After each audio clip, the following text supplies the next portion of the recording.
बिस्मिल्लाहिर्रहमानिर्रहीम। अस्सलाम वालेकुम वरहमतुल्लाहि वबरकातुहू। मैं ज़ुबैर ख़ान हूँ और आप मेरा वीलॉग देख रहे हैं। अहमदियों का मामला अल्लाह के सुपुर्द। अहमदियत ज़िंदाबाद। तौहीन के कानून में तरमीम का मशवरा, ये आज के प्रोग्राम का मौजू है। प्रोग्राम के पहले हिस्सा में अहमदिया मुस्लिम जमात के मौजूदा सरबराह हज़रत मिर्ज़ा मसरूर अहमद अय्यदुल्लाह बिन नस्र अल अज़ीज़ का अहमदियों के साथ होने वाली ज़्यादतियों के बारे में एक जलाली पैगाम शामिल है। प्रोग्राम के दूसरे हिस्सा में एक अहमदी की पुरसोज़ आवाज़ में अहमदियत ज़िंदाबाद के चंद अशआर हैं और प्रोग्राम के आखिर में इस्लामी स्कॉलर मुकर्रमी जावेद गामदी साहब का पाकिस्तान में मौजूद तौहीन के कानून में तरमीम करने का मशवरा भी शामिल है। कमेंट बॉक्स में अपनी राय ज़रूर दीजिएगा। जहाँ तक अहमदियों पर जुल्मों का सवाल है और उसके तोड़ के लिए हमारी कोशिशें हैं, तो हमने अपने मामलात जो हैं खुदा ताला के सुपुर्द किए हैं। अगर हम राज़ो नियाज करते हैं तो अपने प्यारे रब से, और हम इस यकीन पर कायम हैं कि अहमदियत के हक में जो स्कीम खुदा ताला बनाएगा और बना रहा है उसके सामने तमाम इंसानी तदबीरें हेच हैं, और इंशाअल्लाह ताला ज़रूर जमात अहमदिया के हक में पाकिस्तान में और तमाम इस्लामी ममालिक में वो इलाही तकदीर बड़ी शान से ज़ाहिर होगी और खुद बखुद रोज़े रोशन की तरह वाज़ेह हो जाएगा कि हकीकी मुसलमान कौन है और इस्लाम का दर्द रखने वाला कौन है। इस्लाम का हरदम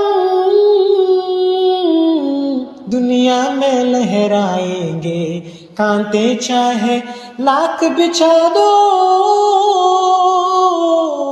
कदम बढ़ाते जाएंगे। अहमदियत जिंदाबाद, अहमदियत जिंदाबाद। परचम हम इस्लाम का हरदम दुनिया में लहराएंगे, कांटे चाहे लाख बिछा दो, कदम बढ़ाते जाएंगे।